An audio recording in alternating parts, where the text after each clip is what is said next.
मैं आपका होस्ट जलाल आपकी खिदमत हाजिर। आप सब सुन रहे हैं सलाम नमस्ते कैलगरी ऑन रेडियो सुसंगम 94.7 FM। अभी 8 बज के 8 मिनट हुए हैं। इंशाल्लाह हमारा आपके साथ का शाम के 9 बजे तक का। आज के हमारे गेस्ट से बहुत ही इंपॉर्टेंट टॉपिक लेके आए हैं जो कि इमिग्रेशन का है। तो आपने कहा जाना कहीं नहीं है।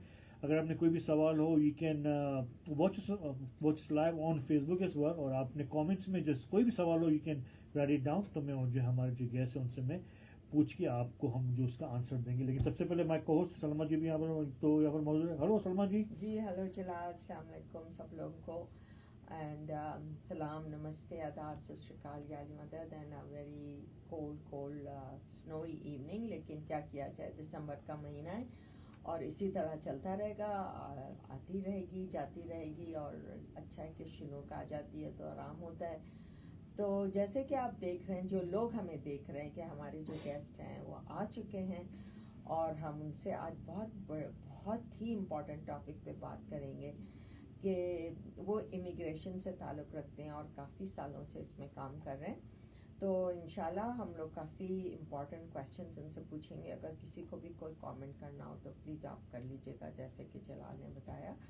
तो जी आपको अस्सलाम वालेकुम हारिस साहब, हमारे आप रेडियो पे पहली दफ़ा तशरीफ़ लाए। जी बिल्कुल। तो आपका खुश आमदेद। हम आपसे, आप कंफर्टेबल हैं हमारे साथ उर्दू में बात करने के लिए? बिल्कुल, ओके दैट्स ग्रेट। हाँ तो सलमा जी, मैं आया था तकरीबन 35 साल पहले। आप you came even before that. उसके लाइक वो आए हुए 35 साल हो गए। तो आई थिंक ये 35 सालों में तकरीबन 35 बार इफ नॉट मोर जो इमिग्रेशन के रूल्स चेंज हुए हैं, लॉज चेंज हुए हैं, इनके जो बेसिक जो नीड्स इंफॉर्मेशन है वो चेंज हुई। लेकिन हमेशा गड़बड़ ही रही है। ये सही है, ये सही नहीं है, ये गलत है, वो गलत है। इसलिए आज हमने हमारे अपने दोस्त हारिस फारूक जी को बुलाया यहाँ पे, जो कि इनकी अपनी खुद की जो है इमिग्रेशन की कंसल्टेंट है। Welcome to the show Haris भाई, thank you so much for coming in. Thank you very much Salma ji और Jalal ji, thank you very much, आपने मुझे इनवाइट किया इस शाम को। और हम इस पर गुफ्तगू करेंगे एंड हम अपने सुनने वालों को एजुकेट करेंगे, बताएंगे, हम बैकग्राउंड देंगे किस तरह से चीज़ें चेंज हो रही हैं, किस डायरेक्शन में जा रही हैं। तो इसको सुन के बहुत सौ का भला होगा। बहुत से क्वेश्चंस हैं आप लोगों के ज़हन में, तो हम चाहेंगे कि हम इस टाइम में उसको आंसर कर सकें। बिल्कुल सही कहा आपने। बिल्कुल।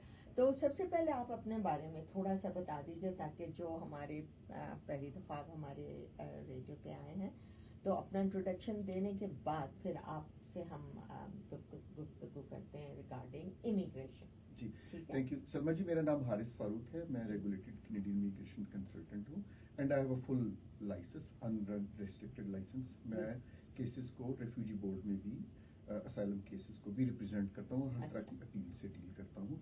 और कैलगरी में मेरा ऑफिस है। तो this is my small little introduction. Okay great. तो आप कहाँ से ताल्लुक़ रखते हैं? मेरा पाकिस्तान से ताल्लुक़ है जी। जी मैं कैपिटल से आया था, इस्लामाबाद से। से तशरीफ लाते हैं। ऑसम। तो हारिस भाई, अभी जैसे मैंने कहा मेरे इंट्रोडक्शन में 35 साल में तकरीबन 35 बार ये अपना चेंज हुए हैं। जब हम आए थे 35 साल पहले रूल ये था कि अगर मेरे भाई बहन किसी की शादी हो गई है, वो कनाडा आ गया, उन्होंने हम माँ बाप को स्पॉन्सर किया, तो जो भाई बहन रह गए हैं वो भी आ सकते हैं। राइट। उसके बाद से वो फिर चेंज हो गया, उसके बाद चेंज होता रहा। Why don't we start from there? You're right. Okay. सबसे पहले मैं आपको इमिग्रेशन का इंट्रोडक्शन कराना चाहूँगा। इमिग्रेशन कनाडा की इकोनॉमी में बहुत ही बैकबोन की हैसियत रखता है, रीढ़ की हैसियत रखता है। उसकी रीजंस है क्योंकि इकोनॉमी में इनको लोगों की जरूरत है। Canada is the second largest mass in the world. दुनिया के रकबे के लिहाज से ये दुनिया का दूसरा बड़ा मुल्क है, लेकिन इसमें पॉपुलेशन डेंसिटी बहुत कम है। तो क्योंकि इतना ग्रोथ रेट भी नहीं है। लेकिन अगर आप इसकी नेचुरल रिसोर्सेज की तरफ देखें, आप फ्रेश वाटर को देखें, आप ऑयल एंड गैस को देखें, आप क्रिटिकल मिनरल्स को देखें, आप टिम्बर को देखें, you name anything, any natural resource, तो इसका वर्ल्ड के टॉप रैंकिंग में नाम आता है। तो कैनेडियन गवर्नमेंट की ये पॉलिसी रही है हमेशा से कि they need people, they need skilled people to come into Canada, add into economy, आके यहाँ पे सर्विस इंडस्ट्री है, कंस्ट्रक्शन इंडस्ट्री है, जो भी चीजें हैं उसमें आके ऐड करें ताकि इस कंट्री का जो ताकि ग्रोथ हो, जीडीपी की ग्रोथ हो, इनकम की ग्रोथ हो, चीजें आगे चले, हाउसिंग की ग्रोथ हो। तो ये एक पॉलिसी रही है। और आज भी अगर आप देखें तो almost 23% people who are in Canada they were born outside Canada. ठीक है ना? तो आप कह लें जी 5 में से 1 या 4 में से 1, जैसे भी कंफर्टेबली इस फिगर को आप प्ले अराउंड करना चाहें, तो वो कनाडा से बाहर पैदा हुए थे, फिर वो आए, उन्होंने इस कंट्री को अडॉप्ट किया, इसके लाइफस्टाइल को, इसकी इकोनॉमी में कंट्रीब्यूट किया, मेहनत की, कोशिश की, और it's a win win situation. उन्होंने, उनका खुद भी भला हुआ and they added more economically और अदरवाइज, यू नो, एक कल्चरल मोज़ेक भी तो है ना, तो उसमें आके उन्होंने ऐड किया इस कंट्री को।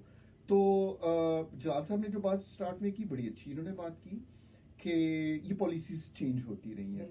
देखिए, अगर हम डेमोग्राफी को भी देखें, अगर हम ग्लोबल लेवल पर देखें, तो आज से देखें 30, 35, 40 साल पहले दुनिया की आबादी कम थी, नेचुरल रिसोर्सेज ज़्यादा थे, तो लोग अपने अपने कंट्रीज से बहुत कम नकले मकानी करना, यू नो, परमानेंटली मूव करने के लिए कम जाना चाहते थे। तो उस वक्त Canada, to make it more attractive, ये ज़्यादा से ज़्यादा लोगों को लिया करते थे ताकि वो यहाँ पर आए, यहाँ पर ऐड करें। फिर जैसे पूरी दुनिया कॉम्पिटिटिव होती गई, तो उसी तरह से कनाडा ने भी, कैनेडियन गवर्नमेंट ने भी इसको कॉम्पिटिटिव किया, और they looked into it the bigger picture. They decided कि हम ऐसे लोगों को लाएं who can integrate fully, who has the right set of language skills, who has the right kind of experience, who have a university degree, या इस तरह का कोई अच्छा स्किल जानते हैं, ताकि यहाँ पे आके अच्छे तरीके से वो ना सिर्फ सोसाइटी का, यस, इकोनॉमिकली भी एडजस्ट हो, यू नो, मेंटली भी एडजस्ट हो, और इस ना सिर्फ अपना भला करे बल्कि इस कंट्री का भी भला करे। तो वो जो जलाल साहब ने बात की 35 years before, yes, that is true. ये होता था कि मुझे बड़ी अच्छी तरह से याद है, मेरे दोस्त, मैं तो खुद उन दिनों यहाँ पे मूव नहीं किया था, मेरे दोस्त थे, वो आए थे, तो एक की शादी हुई, तो उनके जितने भी स्कूल गोइंग बहन भाई थे, they all immigrated to Canada. लेकिन फिर उसके बाद, जैसे मैंने पहले अपनी गुफ्तगू में बताया कि things started to become competitive, you know, तो वो थोड़ा सा इन्होंने पॉइंट बेस्ड सिस्टम लेकर आए, जैसे ऑस्ट्रेलिया पॉइंट बेस्ड सिस्टम लेकर आया, एक ग्रेड सिस्टम बनाया इन्होंने, और वो it was a very successful model. हम जब आगे अपनी डिस्कशन को डेवलप करेंगे, हम बताएंगे कि किस तरह से एक गवर्नमेंट ने उसको फेल भी किया। तो वो point based system, they looked at a younger people, relatively younger people, और फिर उन्होंने लैंग्वेज स्किल के लिए टेस्ट रखे, फ्रेंच के लिए, इंग्लिश के लिए, फिर उन्होंने देखा कि जी आपकी एजुकेशन कितनी है, नंबर ऑफ ईयर्स कितनी है, फिर उन्होंने प्रोफेशन वाइज भी सेग्रीगेट किया, नॉक कोड जिसको बोलते हैं ना, नेशनल ऑक्यूपेशन कोड, उसमें उन्होंने देखा कि जी किस किस कैटेगरी में, किस जॉब कैटेगरी में, किस स्किल कैटेगरी में हमें लोगों की ज्यादा जरूरत है, कितने लोगों को ज्यादा लिया जाए। तो वो फिर इस तरीके से पॉलिसी चेंज होती रही, और फिर उसको over a period of time competitive करते गए। अगर आप मेरी जाती राय पूछें तो 2011-12 तक this was a fantastic policy, और फिर उसके बाद जो एक गवर्नमेंट आई, लिबरल गवर्नमेंट आई, उसने उसमें चेंजेस लेके आई। अनफॉर्चुनेटली उसकी वजह से कुछ चीज़ें गड़बड़ हुई, और अभी हम आज हम यू नो न्यूज़ में भी देख रहे हैं, जॉबलेसनेस, बाकी चीज़ें भी देख रहे हैं, will come on to that. तो वो इस तरीके से सारा का सारा वो चेंज आता गया, और वो थोड़ा सा नेगेटिव में गया। तो अब देखें, जिस तरह के हम हालात देख रहे हैं, और लोग आए जा रहे हैं, और वो किस तरह से आ रहे हैं, वो कई लोग सही तरीके से आ रहे हैं, कोई लोग गलत तरीके से आ रहे हैं, लेकिन जो हमारी इकोनॉमी है, जो हमारा सिस्टम है, वो इतने सारे लोगों को अकोमोडेट नहीं कर पा रहा है। देखिए, हमारी हाउसिंग का प्रॉब्लम है, हॉस्पिटल्स का प्रॉब्लम है, जॉब्स का प्रॉब्लम है। जब कोई थर्ड वर्ल्ड कंट्री से या कहीं से भी आता है ना, तो उनके लिए they always think the grass is greener on the other side.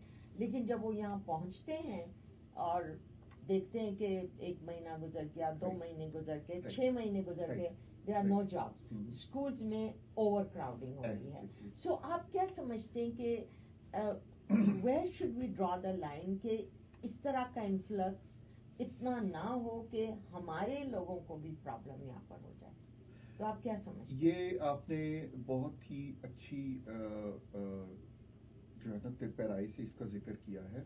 ये एक बड़ा सेंसिटिव टॉपिक बनता जा रहा है, और ये सेंसिटिव इतना नहीं था। इमिग्रेशन जी, बिल्कुल नहीं कंजर्वेटिव्स था। के दौर में हाँ। भी चलती रही, लिबरल्स के दौर में भी किसी गवर्नमेंट ने बंद नहीं की। हम लोग का ओपिनियन होता नहीं जी लिबरल्स ज्यादा अच्छे होंगे, नो जी, ऐसा जी। नहीं है। कंजर्वेटिव्स के, मैं खुद कंजर्वेटिव्स के हार्पर गवर्नमेंट थी जब मैं पॉइंट बेस्ड सिस्टम पर कनाडा में आया था। बिल्कुल सही। अब जो जैसे कि मैंने शुरू में बताया था, तमहीद मैंने बांधी थी, तो मैंने आपको बताया था कि 2011-12 तक सिस्टम इंटैक्ट रहा। ठीक है। उसके बाद फिर जो जो जो गवर्नमेंट आई उसने थोड़ा सा डोर्स को ओपन किया, ज्यादा लोगों को लेना शुरू किया।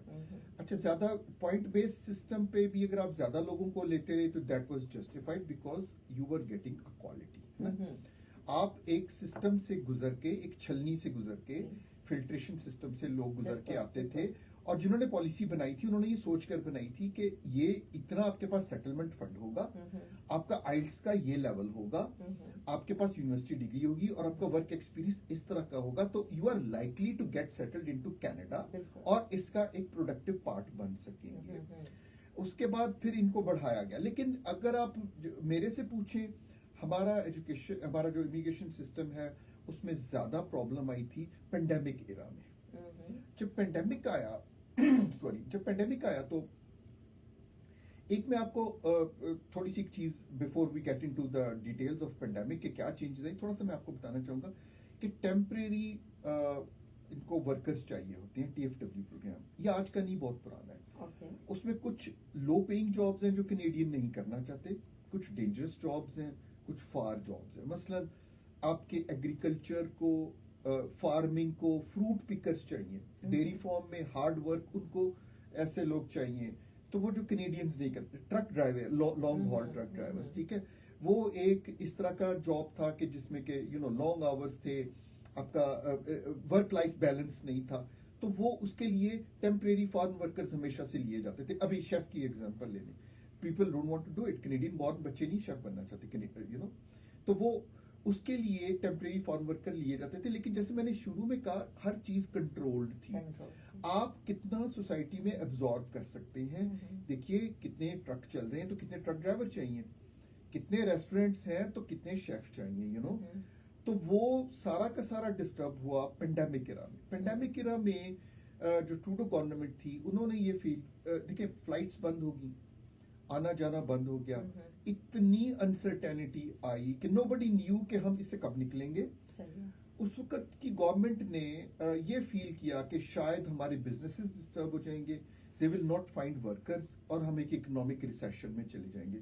तो उन्होंने जो टेम्परेरी फॉरेन वर्कर का प्रोग्राम था उसको बहुत जेनरस कर दिया। उन्होंने उसको जेनरस किया, but on the other hand उन्होंने जो पॉइंट बेस्ड सिस्टम था वो इतना स्क्वीज कर दिया। ट्रस्ट मी, आज मेरे से कोई कॉल आती है तो पूछते हैं जी कि एक्सप्रेस एंट्री में अप्लाई करना है। अब एक्सप्रेस एंट्री का एक आइडियल कैंडिडेट मैं आपको बताता हूँ कौन होगा, हु कुड कम्पीट। देखिए उसकी 30 ईयर से कम एज होगी, आइल्स में उसका 8 बैंड होना चाहिए, उसको फ्रेंच भी आनी चाहिए, उसकी मास्टर्स डिग्री 1 है या 2, बड़ी अच्छी बात, PhD है, तो वो तब जाके कम्पीट करेगा। This is such a cut throat system, क्योंकि अभी देखिए हम जब आए थे तो 67 पॉइंट्स होते थे जी। हमने वो 67 पॉइंट्स क्वालिफाई किए, 2 साल वेट किया, they gave us permanent resident, और मैं अपनी बीवी बच्चे के साथ we landed happily in Canada. अभी क्या है, आप एक एक्सप्रेशन ऑफ इंटरेस्ट बनाएंगे, उसमें इसको CRS कहते हैं, कंप्रीहेंसिव रैंकिंग सिस्टम। ये जैसन कैनी जब मिनिस्टर थे हार्पर गवर्नमेंट में, उसी टाइम पे इंट्रोड्यूस हो गई थी। अच्छा, हाँ, इसमें क्या होता है कि आप एक्सप्रेशन ऑफ इंटरेस्ट बनाएंगे, your name goes into a kind of a database. उसने जब भी पिक करना है उसने टॉप के पिक कर लेने हैं, इररिस्पेक्टिव ऑफ द फैक्ट आपके 67 है, 68 है, व्हाटएवर। अभी कभी वो फ्रेंच को दे देते हैं, कभी वो किसी एक प्रोफेशन को प्रायोरिटी दे देते हैं। I mean you are not sure whether you will be invited to apply और नॉट। अच्छा, sorry to cut you off, जब भी वो जेसन कैनी ने लाया उसके बाद उनकी गवर्नमेंट चेंज हो गई, लिबरल आ गए, तो प्रोग्राम चलता रहा कि वो प्रोग्राम बंद हो गया? जी, जलाल भाई, ना सिर्फ प्रोग्राम चलता रहा, उसके मैस अप कर दिया गया। Let's be very fair, let's be very honest and blunt. Mess up कैसे हुआ? देखिए वो उसमें क्वालिटी के लोग आते थे, ठीक है, ठीक है, वो इन्होंने उसका हाई कर दिया बहुत ज्यादा थ्रेशोल्ड, उसमें लेना लोग कम कर दिए। टेम्परेरी फॉरेन गुड जो प्रोग्राम था उसके फ्लड गेट्स ओपन कर दिए। स्टूडेंट्स की इन्होंने कहीं से कहीं बढ़ा दी वैकेंसीज, ठीक है, अनसस्टेनेबल लेवल पर, ठीक है। और मैं नाम नहीं लूंगा, एक कंट्री से उन्होंने जो स्टूडेंट अप्लाई करते थे उसका पुलिस सर्टिफिकेट भी एग्जाम्प्ट कर दिया। अच्छा, ठीक है, आज उस कंट्री को लोग बुरा कह रहे हैं, हालांकि उस कंट्री का नहीं कसूर है। इंडिया से जो लोग आ रहे थे, मैं आई कांट ब्लेम देम। आपने पॉलिसी बनाई, यू लेट देम इन। फिर ठीक है, फिर पेंडेमिक इरा में इन्होंने इतने सारे स्टूडेंट्स लिए, लोग लिए। फिर एक इन्होंने पेंडेमिक इरा में एक और बड़ा मैसअप किया। इन्होंने किया था, एक प्रोग्राम इंट्रोड्यूस किया था, TR to PR pathway. TR to PR pathway, yes, यानी टेम्परेरी रेजिडेंट से परमानेंट रेजिडेंट का पाथवे। उससे पहले क्या होता था कि आप या तो आउटसाइड कनाडा अप्लाई करेंगे तो भी पॉइंट बेस्ड पे आएंगे। If you are inside Canada, you came as a student, okay, you did your education, आपने आइल्स किया, आपने कैनेडियन वर्क एक्सपीरियंस लिया, ठीक है। तो कैनेडियन एक्सपीरियंस क्लास एक डिफरेंट कैटेगरी थी, उसमें आप अप्लाई करते थे कम्पीट करके, तो मार्क माई वर्ड, कम्पीट करके। ठीक है। TR to PR में इन्होंने किया, they got into a panic mode. इन्होंने सोचा यार ये इतना बड़ा हमारा स्टूडेंट का जंक है, ये they will not be able to get PR। Historically हम सबको PR देते हैं, तो दे विल गो बैक, तो वो हमारा आइंदा से लोग नहीं आएंगे। तो let me use a word amnesty. That was kind of amnesty. उन्होंने उनको, चाहे वो 12 जमातें पढ़ा है, जो भी पढ़ा हुआ है, इन्होंने उनको सारों को PR दे दी। अब you sent a wrong signal to different countries. That's right. कि भाई एक बच्चा जो 12 जमातें पढ़ के आया, उसने ना कनाडा का एक्सपीरियंस लिया, उसने सिर्फ पढ़ा था, पढ़ते ही उसकी PR हो गई थी। उसका फायदा उन लोगों ने उठाया जो एजेंट हजरात वहां पे रिक्रूट करते हैं, ठीक है। उन्होंने बल्क में लिया। फिर यहाँ पे जब आप स्टूडेंट को स्टूडेंट वीजे पे लाते हैं ना, जी। तो उसके लिए जरूरी है कि वो DLI होना चाहिए, designated learning institution. Okay. Every single educational institute cannot bring foreign student। ठीक है। तो DLI की डेजिग्नेशन जो कि बहुत कम इंस्टीट्यूशंस के पास थी, वो फिर जिसको कहते हैं ना आप क्या, डिग्री मिल्स। डिग्री मिल्स बनी ब्रैम्पटन में और कहाँ पे, पीपल ओपनड अप, 2 कमरों का कॉलेज खोला उन्होंने, और वो भी लेकर आए। सो वो जो फ्लड गेट्स ओपन हुए, now we are sitting at a situation where you have 3 million people who came to Canada। मैं उन लोगों को नहीं ब्लेम कर रहा, मैं गवर्नमेंट को, पॉलिसीज को ब्लेम कर रहा हूँ। बिल्कुल बिल्कुल, yeah. You brought them into Canada on a temporary resident visas। Now you are giving the message, go back। देखिए, a lots of them came into 2018, 2017, 2019 as a student आए, उन्होंने आके यहाँ पे एजुकेशन ली। TR to PR पाथवे में किसी वजह से वो क्वालिफाई नहीं कर सके, उन्होंने they followed every single law of your country. That's right. उन्होंने डिग्री ली, आउट ऑफ स्टेटस नहीं गए, उन्होंने वर्क परमिट लिए, जो कि जिसको PGW भी बोलते हैं, पोस्ट ग्रेजुएट वर्क परमिट, वो लिए, उस पे उन्होंने काम किया, कोई कैश पे काम नहीं किया। दे वेटेड के यार कोई सिस्टम हमें प्रोविंशियल या फेडरल हमें एडजस्ट करेगा। अच्छा, जैसे मैंने आपको शुरू में बताया कि जो CRS स्कोर वो हमने स्काई हाई कर दिए, you did not give them उन लेजिटिमेट बच्चों को, बच्चियों को आपने PR नहीं दी, इंस्टेड आप वो लोग लेते रहे जो कि सेमी स्किल्ड थे। ठीक है, वो 3 मिलियन के करीब है। देखिए, जब मैं 3 मिलियन का वर्ड यूज करता हूँ, आपको पता है कैलगरी की पॉपुलेशन 1.4 मिलियन है। They are twice as much as the population of this city. Imagine. And this is the 4th largest urban center in Canada. Calgary is not a village. Yeah.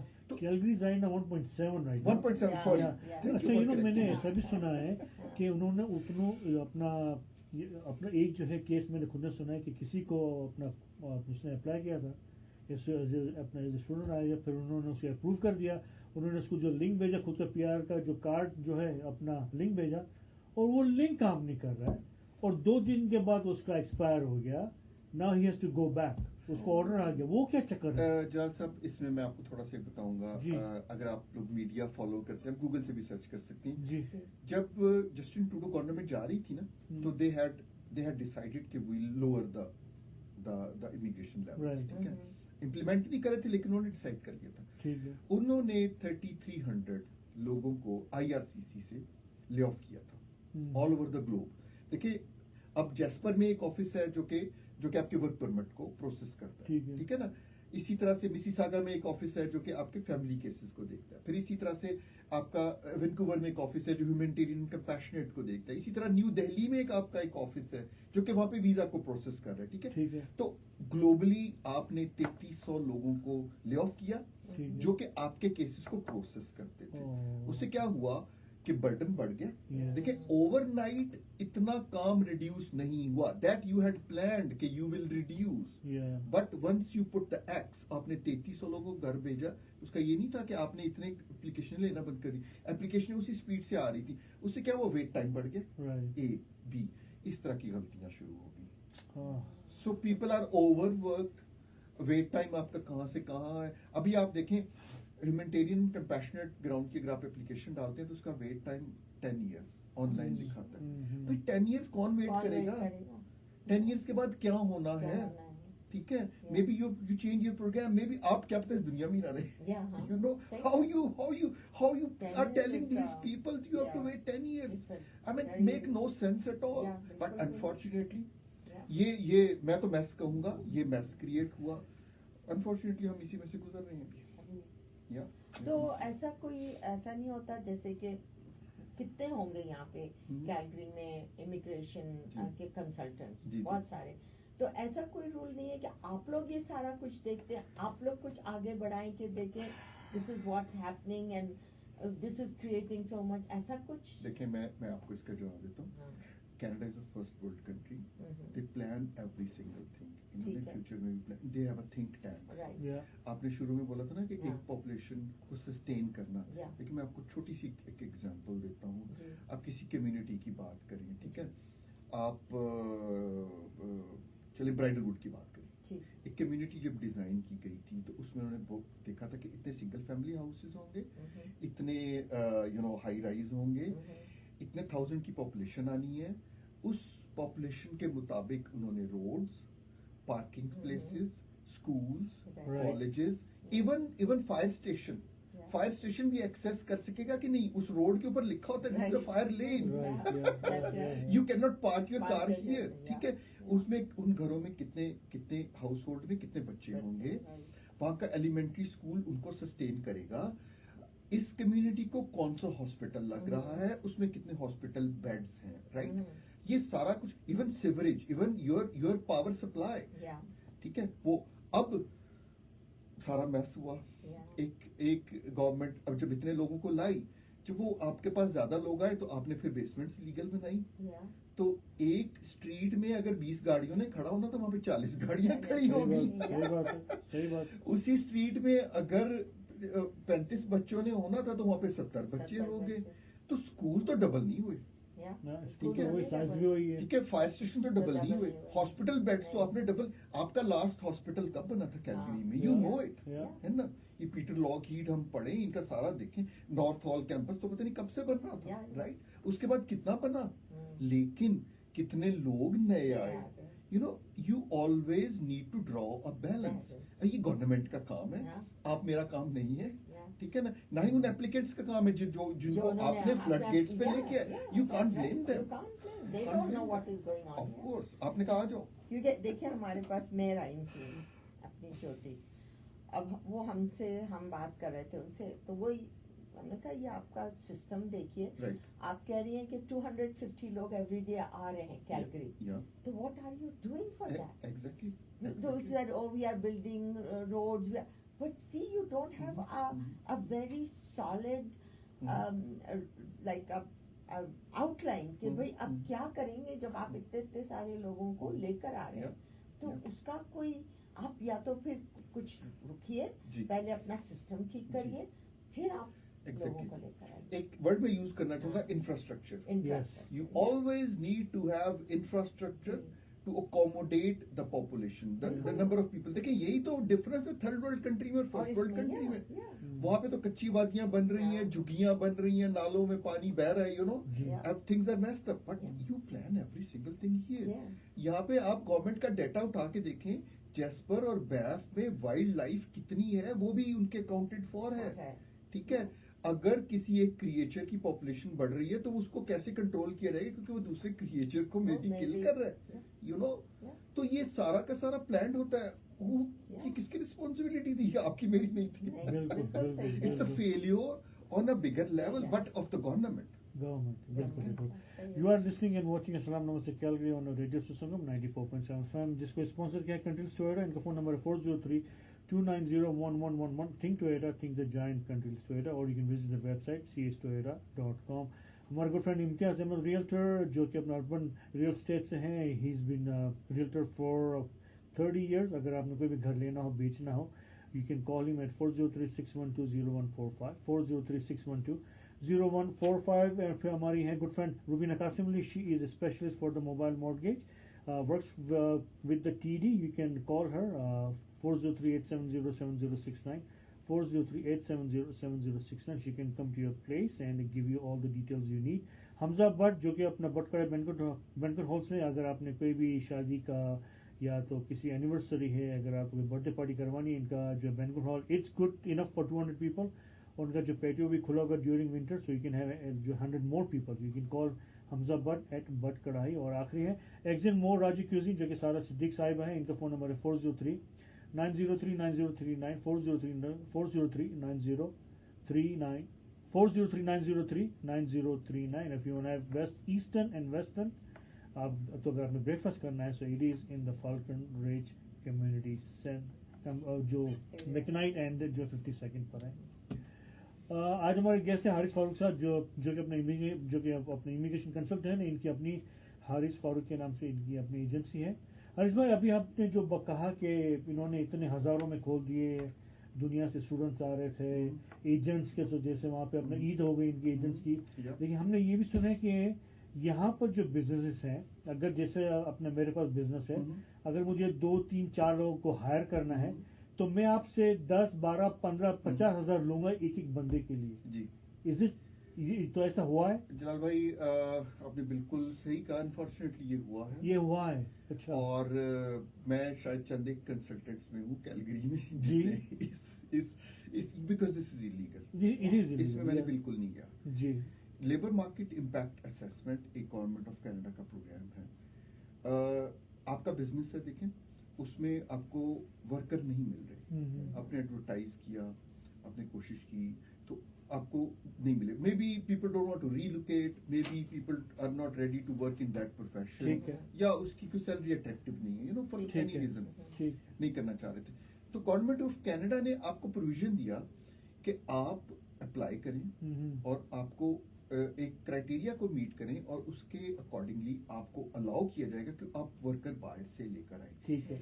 Labour market impact assessment, LMIA इसको इसलिए कहा गया because the government of Canada wants to know कि जो worker आप ला रहे हैं उसका कनाडा की लेबर मार्केट पे क्या इम्पैक्ट होगा। ठीक है। क्या वो यहाँ पे आके कैनेडियंस की जॉब तो नहीं ले जाएगा। ठीक है। तो वो जो इम्पैक्ट है या तो पॉजिटिव होना चाहिए या न्यूट्रल होना चाहिए। So mark my word, neutral, negative नहीं होना चाहिए। ठीक है। We don't want to be losing jobs for Canadians at a cost कि आप वहां से लेके आए। ठीक है। ठीक है। अब उसमें क्या हुआ, बिग कॉर्पोरेशंस ने जी, रेस्टोरेंट है आपके जो चेन्स हैं, जैसे टिम हॉर्टन का तो एक बड़ा फनी नाम भी रखा हुआ है लोगों ने। ठीक है, मैं नहीं कहूंगा क्या कोई बात नहीं है, कई लोग जानते होंगे उसको वो मजाक सिंह हॉर्टन कहते हैं। क्योंकि टिम हॉर्टन्स वालों ने क्या किया, इन्होंने उन वर्कर्स को एक्सप्लॉइट किया। ठीक है। उनको बच्चियों को यहाँ पे लेकर आए कि हम आपको काम देंगे, उनको कम पैसे पे लाया गया, उनको एक्सप्लॉइट किया गया उन वर्कर्स। अब वो वर्कर्स का ब्लेम आप क्यों करेंगे। ठीक है। Corporations made billions out of that. उसको सस्ता वर्कर मिल गया, ओवर टाइम भी करने को तैयार है। ठीक है। अच्छा, ये तो थी बिग कॉर्पोरेशंस। अब इसमें स्मॉल प्लेयर्स भी आ गए। ठीक है। उन्होंने जो आपने बात की, उन्होंने वो अप्रूव करा के उन्होंने थर्ड वर्ल्ड कंट्रीज में लोगों को बोला कि भाई इतने पैसे दे दो तो will bring you into Canada. अब वो भी विक्टिम है। ठीक है। वो बंदा भी विक्टिम है। ठीक है। विक्टिम इसलिए है कि उसकी इग्नोरेंस है। ठीक है। ठीक है ना। और तो फिर वो ये मेरा आपसे क्वेश्चन है, सॉरी मैंने आपको इंटरप्ट किया, कि ये लोग किस तरीके से वो काम करके उनको ला सकते हैं, तो गवर्नमेंट को नहीं पता चलता है? नहीं तो लीगल है ना एक तरह, on the paper it is legal, on the paper legal किया गया, अच्छा, लीगल बनाया गया, लेकिन फिर उसमें मिडलमैन इन्वॉल्व हुए, जो एजेंट हजरात होते हैं, उन्होंने सब्ज बाग दिखाए, अच्छा, उन्होंने वहां से वर्कर्स को देखें, जब लोगों के बच्चे आइल्स करके प्रॉपर सिस्टम से आ रहे हैं, तो एक अनपढ़ बंदे का भी दिल किया कि मैं भी कनाडा पहुंच जाऊं ना। ठीक है। दैट अनपढ़ बंदा हैड मनी, सो उसको एक्सप्लॉइट किया एजेंट ने, उनको सब्जबाग दिखाए गए, उनसे पैसे लिए गए, which is totally illegal. Government को तो ये बोला था आपने कि मैं वर्कर ला रहा हूँ, मैं तो जॉब क्रिएट कर रहा हूँ, लेकिन उसको उनको भी लूटा गया, उनको यहाँ पे लाया गया, and they are left high and dry. अच्छा, फिर गवर्नमेंट ऑफ कनाडा की मैं एक और आपको जो गलत पॉलिसी बनी, LMIA वर्कर्स की फैमिलीज भी लाई गई, तो जहाँ पे एक वर्कर आया वहाँ पे 4 लोग आ गए, 3 बच्चा आ गया जी। उसका। स्टूडेंट की फैमिलीज को भी लाना अलाउ किया गया। अब वो it has ballooned, the whole thing ballooned out of proportion. एक दफा तो प्रॉपर्टी बूम आ गया, किराए पे जगह नहीं मिल रही, नए घर बन रहे हैं, पीपल आर वेरी हैप्पी। और कुछ इंडस्ट्रीज हैं, दे वर वेरी हैप्पी, जिस तरह से आपकी फोन इंडस्ट्री, लेकिन जो कनाडा में लैंड करेगा उसने सिम लेनी है, फोन लेना है, तो उन्होंने अपने डेटा शो किया, वो we are you know progressing like 23% a month और व्हाटएवर, इस तरह के दिए। हाउसिंग वालों ने दिए, जिनके घर में कुछ जगह नहीं थी उन्होंने भी बेसमेंट बना दी, यू नो, नए घर बुक होने लग गए। तो एक तरह से वो फीलिंग हुई।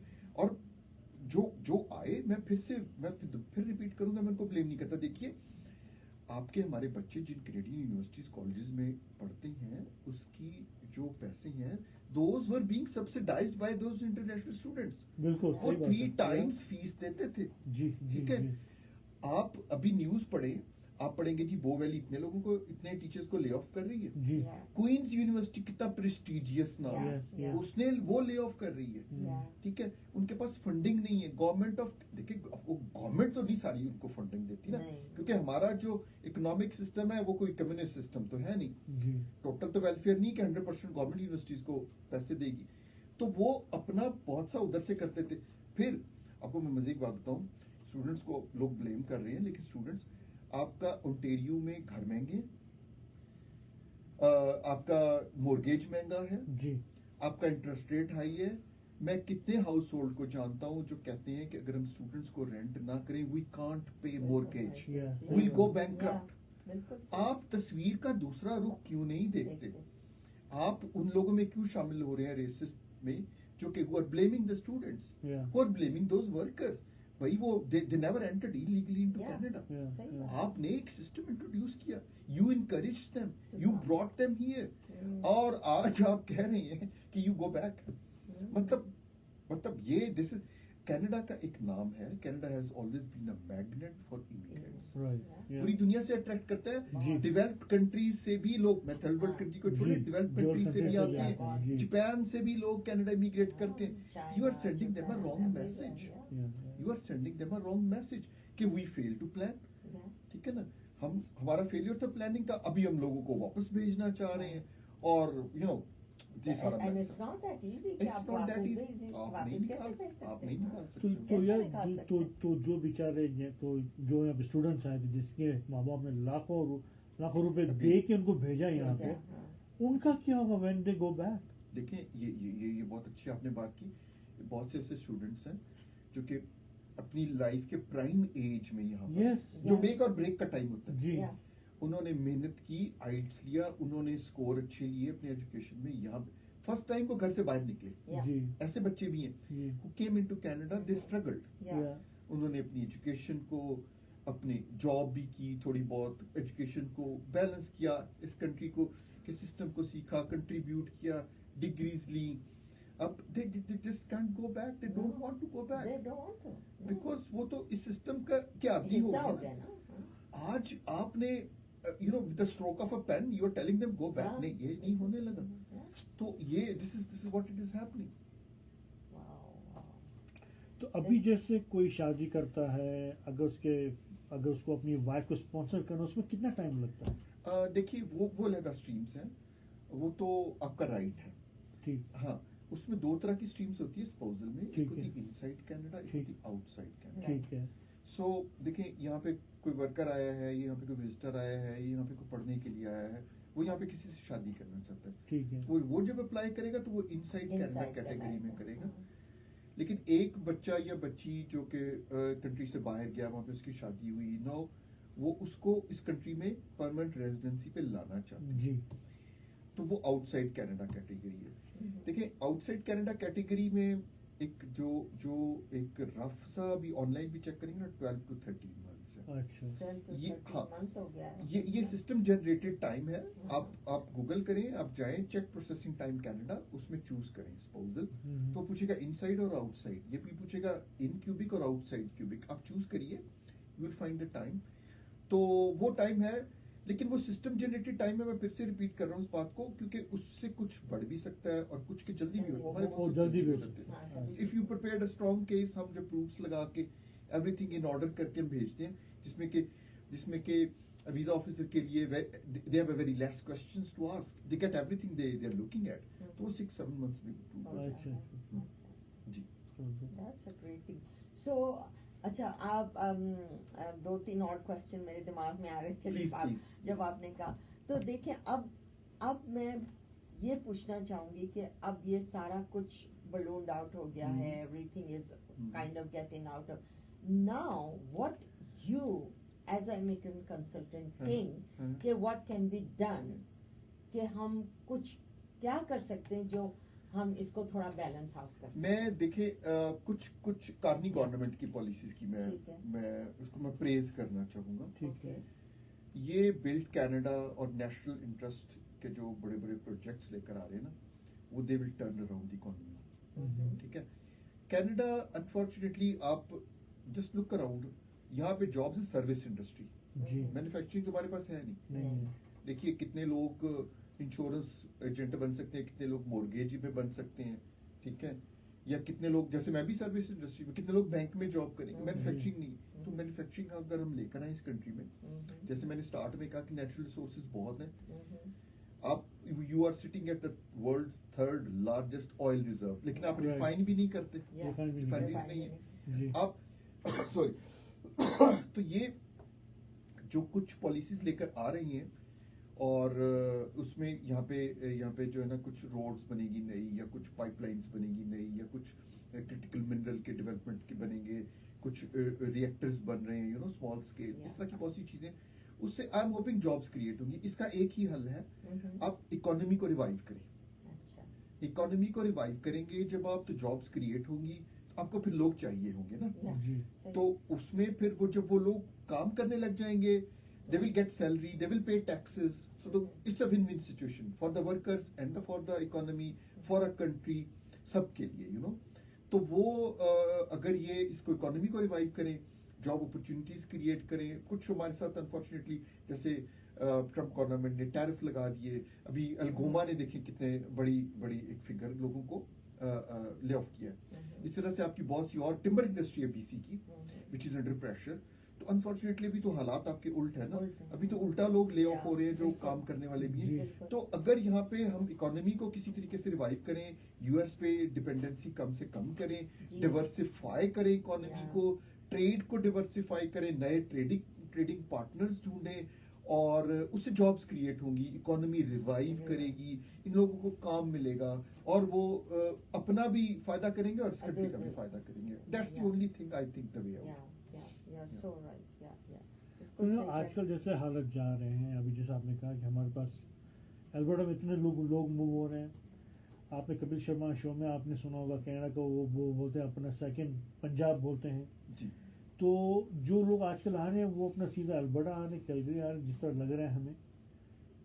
तो इसका अगर हम उन्हें बोलना चाहें कि भाई रुक जाओ, या तो अपना होमवर्क करके आओ, कि अपना फ्रेंच क्लासेस लेके आओ, can we do something those kind of perks? ये बहुत अच्छी बात की। ये सोसाइटी एज अ होल हम सब की रिस्पॉन्सिबिलिटी है कि लोगों को एजुकेट किया जाए। जिस तरीके से स्कैम करके उनको पहले स्टूडेंट्स को, बच्चों को नहीं पता था कि इस प्रोग्राम पे तो पीआर ही नहीं होनी भाई, जी, इस प्रोग्राम की तो डिमांड ही नहीं है, या तुम्हें LMIA पे लाया जा रहा है तो तुम टेम्परेरी वर्क करो, you have to go back. उसको कह के लाते कि तुम्हें, लेकिन नहीं कहा गया। ये यू नो ये सारा पर्पसेटली करते रहे लोग। इस तरह से एजुकेट किया जाए, आपने बड़ी अच्छी बात की, एजुकेट किया जाए लोगों को, उनको बताया जाए। अब कैलगरी में आने की क्या रीजन है देखें, वो तो बड़ी ऑब्वियस है। ओंटारियो बहुत महंगा और कॉस्ट ऑफ लिविंग बहुत हाई है। BC में कॉस्ट ऑफ लिविंग बहुत हाई है। वो फिर जब अपना मैथ करते हैं, क्यूबिक में तो लोग थोड़ा जाने से घबराते हैं, फ्रेंच लैंग्वेज नहीं आती, तो वो जब अपना थोड़ा सा तो वर्किंग करते हैं तो दे फाउंड आउट ओके चले जाइए अल्बर्टा चले जाओ। अब अल्बर्टा में फिर उनको कैलगरी एक चीज, बिकॉज से बिग सिटी और सनी सिटी है, वेरी नाइस, बहुत इम्पोर्टेंट शहर है, तो वो यहाँ पर आ जाते हैं। तो अब तो लेटली बहुत लोग मूव हुए ओंटारियो से और BC से, एंड इन्फ्लक्स होता ही जा रहा है, लाइक बढ़ता ही जा रहा है यहाँ पे। जी, सारा प्रॉब्लम ये है ना कि ये नहीं है कि बाहर से इमिग्रेंट्स आ रहे हैं, हमारे इनसाइड इमिग्रेशन बहुत ज्यादा हो रही है, तो उसका भी तो देखना पड़ेगा ना कि बाहर के लोग भी आ रहे हैं, अंदर के लोग भी आ रहे हैं। या सो दैट इज सलमा जी, ये आपने बड़ी अच्छी बात की। दो तरह की इमिग्रेशन है, एक इंटरनल एक एक्सटर्नल है। अब देखिए, हाउसिंग अफोर्डेबिलिटी कैलगरी बहुत अच्छा था, लोग इधर आए, वेदर बाकी सारी चीजें इधर आए। और फिर एक गवर्नमेंट थी डेनियल स्मिथ से पिछली गवर्नमेंट, जिसने एड लगाए थे, अल्बर्टा आए आप, उन्होंने ओंटारियो में लगाए थे, अल्बर्टा इज कॉलिंग, कहाँ पे उन्होंने कहा जी आ जाए। तो वो फिर इंटरनल भी हुई। देखिए एक मिसिसागा में या टोरंटो में, खास तौर पे टोरंटो तो बहुत ही महंगा है, एक आदमी घर बेचता था, यहाँ पे आके 2 घर ले लेता था, तो दोज पीपल मूव्ड, है ना। अब आपने उनको बुलाया तो वो, लेकिन मैं फिर अपनी बात रिपीट करूंगा कि व्हाट वाज योर प्लान। अब फेडरल लेवल पे भी प्लानिंग नहीं थी, प्रोविंशियल लेवल पे भी प्लानिंग नहीं थी। अब आपकी जो टीचर्स ने स्ट्राइक की है, अब वो ओपनली बात नहीं करते, लेकिन वो प्राइवेटली बताते हैं कि हमने इसके, वी आर बर्डन्ड, हमारी क्लास में 20 to 30% ऐसे बच्चे हैं जो they cannot speak English। हमें उन पे बहुत मेहनत करनी पड़ती है, ठीक है। अब वो, और जो हमें पैसे मिलते हैं, इट्स नॉट वर्थ इट, उनकी बात जायज है। एक तो रेशो नहीं रही, जिस क्लास के अंदर 15 बच्चे होने चाहिए थे, वहां पे 25-40 बच्चे हैं, तो वो कहाँ से कंसंट्रेट करेगा। और फिर उसमें भी अगर आप कहें कि 20 to 30% they are not even able to speak English, तो उसको टीचर बेचारी क्या पढ़ाएगी, यू नो। ये सारी की सारी ये प्लानिंग होती है ना। ये जो before you welcome the internal immigration, you have to plan the things in your own city. That didn't work out. Yeah, that didn't work out, unfortunately. So, lekin now we are too far from the game, too late for that. to go back, right? Yeah. So I think they need to have like huge जो है planning, कि आपको जो है घर भी चाहिए, फिर आपको एजुकेशन में ज्यादा टीचर्स भी चाहिए, या हॉस्पिटल चाहिए, कितनी सारी चीजें। अरे भाई, रोड्स को देख लो, रोड्स देख लो, आपने रोड्स में इतना रश देखा था? डियर फुट की तो रेल लगी हुई है, उसको तो कम, उसकी लेन्स बढ़ाई है, फिर भी रश है। खड्डे हर तरफ हैं, वो भी नहीं बनाया आपने। आप थोड़ा सा याद करिए, आज से 8-10 साल पहले उसी सुपर स्टोर में आपको पार्किंग भी मिल जाती है, आप अंदर जाते थे, लाइन में भी नहीं खड़े होते। अब हमें पार्किंग ही नहीं मिलती। सही बात है। तो वो यू नो, ये पॉपुलेशन बढ़ी, लेकिन इस पॉपुलेशन ग्रोथ के लिए क्या किसी ने प्लानिंग की? क्या किसी ने देखा कि इंफ्रास्ट्रक्चर पे इतना बोझ बढ़ाया जाएगा? ठीक है। और क्या किसी ने सोचा कि इसको कनाडा को इकोनॉमिकली फायदा होगा? क्या सारे जो आ रहे हैं वो टिम हॉर्टन्स वर्कर ही आ रहे हैं हमारे पास, या उबर ड्राइवर्स ही आ रहे हैं हमारे पास? हमारे पास जॉब्स हैं नहीं है, तो बेचारे उबर चलाएंगे ना। सही बात है, उनको अपना फैमिली का आप उनको जोक करते हैं, ठीक है, कि okay you got another Uber driver, लेकिन वो अपनी कंट्री में तो उसके पास यूनिवर्सिटी डिग्री थी। आपने क्या प्लानिंग की इस कंट्री में उसको लाने से पहले? अब वो भाई वो इलीगली नहीं आया, वो आपके सिस्टम को फॉलो करके आया है, वो बॉर्डर को जंप करके नहीं आया, ठीक है। You how can you blame that person? But this is what is happening. चलो, अभी जो $1 million का क्वेश्चन, अगर किसी को अपने कनाडा आना है, specially south east country, Pakistan, India से, तो उनको क्या स्टेप्स लेने चाहिए? ओके, देखिए, पहली तो चीज ये कि इट्स हाईली कॉम्पिटिटिव। ठीक है। आप अपनी लैंग्वेज, अपनी लैंग्वेज स्किल्स को इम्प्रूव करिए। ठीक है। देखें, आज अगर आप विदाउट प्रिपरेशन आइल्स देते हैं तो आपका 7 आया। आई कैन अश्योर यू, आप विद प्रिपरेशन दे, विद प्रैक्टिस दे तो 8 आएगा। ये क्या चीज 7-8 क्या चीज है? आइल्स है IELTS, it's the English language test. Okay. जो कि आप जिस तरह से सेलपिप है, ओके ठीक है, जिस तरह से PTE है, कनाडा की में जब आपने आना होता है ना, जी तो उसका एक क्राइटेरिया है उनका, on the basis of which they choose you, okay आप सूटेबल हैं कनाडा आने को। ठीक उसमें है। लैंग्वेज स्किल है, ठीक है उसमें वर्क एक्सपीरियंस है, अच्छा। उसमें डिग्री है, ठीक है उसमें स्किल ट्रेड्स है, ठीक ठीक है। अब इसमें एज है, हम्म, अब इसमें कुछ चीजें तो कांस्टेंट है। देखिए, मैं अपनी एज नहीं कम कर सकता। जी मेरे पास मास्टर्स डिग्री है तो मास्टर्स डिग्री है, वो वो उतनी ही रहेगी हार्डली कि मैं PhD करूंगा, जी very less chances.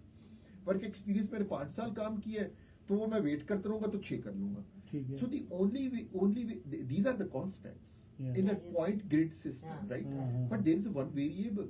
That variable is your language skills. हम्म, इसकी 2 ऑफिशियल लैंग्वेजेस हैं, एक इंग्लिश है और एक फ्रेंच है। French है।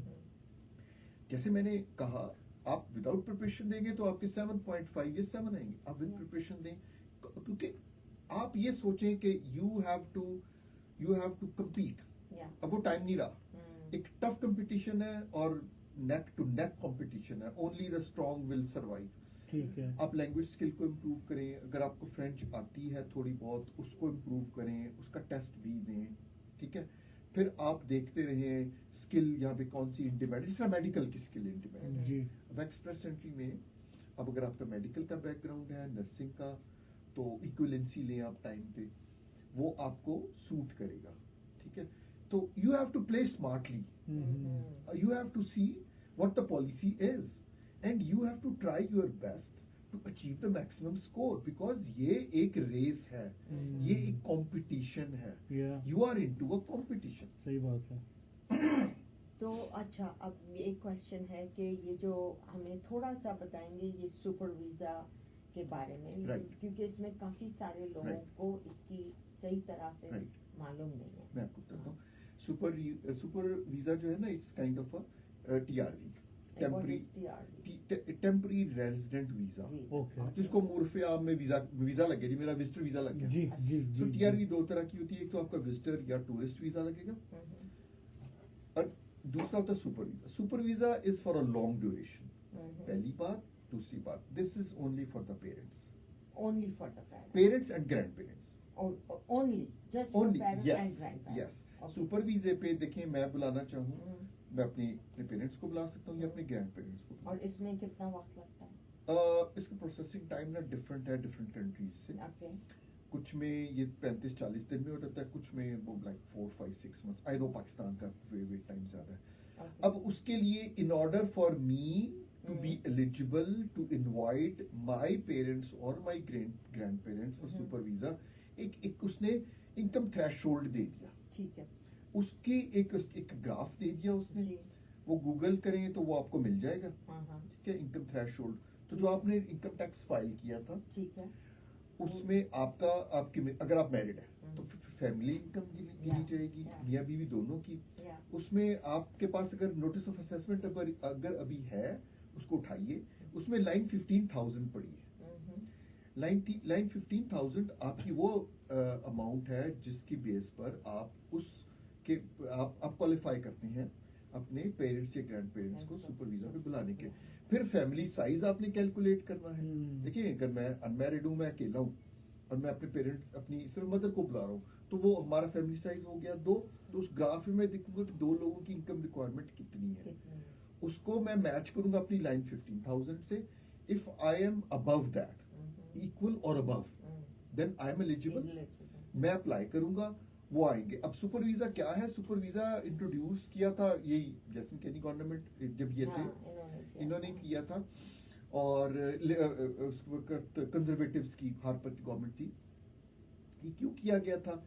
इन्होंने उससे पहले ना पेरेंट्स और ग्रैंड पेरेंट्स की PR बहुत लिबरल होती थी। एक उन्होंने बैंक के पैसे रखे थे, इतने बैंक में आप पैसे शो करें जी। तो आप उनको ले आए। फिर गवर्नमेंट ने उसको स्क्रैप कर दिया, उसने कहा no, you have to show कि आपकी कंसिस्टेंटली 3 इयर्स की ये इनकम थी, उसके बाद आप अप्लाई करें। तो लोगों ने अप्लाई किया तो बैकलॉग बन गया। वो 5-6 years का बैकलॉग बन गया। फिर जब लिबरल गवर्नमेंट आई तो उसको बैकलॉग मिला, वो इन्होंने कहा no we are not gonna follow this. पता चली पूल में तो इतने लोग पड़े, इन्होंने कहा no we are not gonna follow this. इन्होंने कहा कि पेरेंट्स को, ग्रैंड पेरेंट्स को अगर आपने परमानेंटली कनाडा में लाना है तो हम उसका ड्रॉ किया करेंगे, एवरी सिंगल ईयर ड्रॉ किया। अच्छा, जब आपने ड्रॉ पे ले आए, जब आपने उसको रिस्ट्रिक्ट कर दिया तो फिर लोगों को आपने दूसरा वे देना था, how to bring your parents into Canada. तो उस टाइम पे इन्होंने सुपर वीजा इंट्रोड्यूस किया था। Super visa is a long duration visitor visa, अगर आप लेमैन लैंग्वेज में कहें।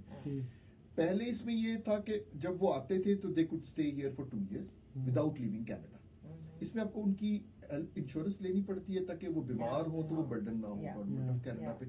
फिर उन्होंने इसको चेंज किया, अब वो if they come into Canada on a super visa they can stay inside Canada for 5 years without leaving Canada, लेकिन आपको उनकी इंश्योरेंस परचेज करना होगी जो गवर्नमेंट की रिकॉग्नाइज्ड है, और वो हर साल आप रिन्यू कराते रहेंगे, सो you can keep them in Canada. Perfect. आज का शो जो है हमारा जिसको स्पॉन्सर किया है कंट्रीज टोयोटा, इनका फ़ोन नंबर 4032901111 CSToyota.com। हमारे good friend Imtiaz Ahmed realtor जो कि अपना अर्बन रियल एस्टेट से की तरफ से काम करते हैं, इनका फ़ोन नंबर है 4036120145। इफ़ यू आर सेलिंग और buying you can call our Imtiaz भाई 4036120145। Mobile mortgage specialist Rubina Qasim Ali, you can call her for the mortgage 4038707069। Hamza Bhatt जो क्या अपना भट्ट कढ़ाई बैंकुट हॉल से हैं। If you want to book any like जो any size of party up to 300 you can call Hamza भाई। और एक्सिल मोर राजा क्यूजीन, इनका phone number 4039039039। Sara Siddique, she'll be happy to help you। Harish भाई टाइम खत्म, टाइम बिल्कुल जल्दी से बहुत चला मजा गया। आया। ये आधा ही वो programme, we'll do it again। Yeah, I'm sure there are more details are coming at the end of the year again। हाँ, so we're gonna go off air जो है any second। बस बहुत बहुत शुक्रिया आपका आने का। थैंक यू वेरी मच, बहुत मजा आया। अच्छा, आपका फोन नंबर क्या है? आपका जी, मेरा फोन नंबर है 587-777-8561। Thank you so much. तो ये था आज का शो। जी सलमा जी। जी बस अब इजाज़त दीजिए, हम 9 बजने वाले हैं और उम्मीद है कि आपको बहुत सारी नॉलेज इसमें मिली होगी इस प्रोग्राम में। ये फिर से आएंगे और प्लीज़ आप अपने क्वेश्चन भेज सकते हैं हमें, और इंशाल्लाह आपकी अगले हफ्ते मुलाकात होगी। We'll see you tomorrow for the coffee jar। Thank you so much for listening and watching Salam Namaste Calgary on our radio system 94.7 FM। The time is 9 p.m. On the dot. On the dot. Thank you so much guys, we'll see you tomorrow।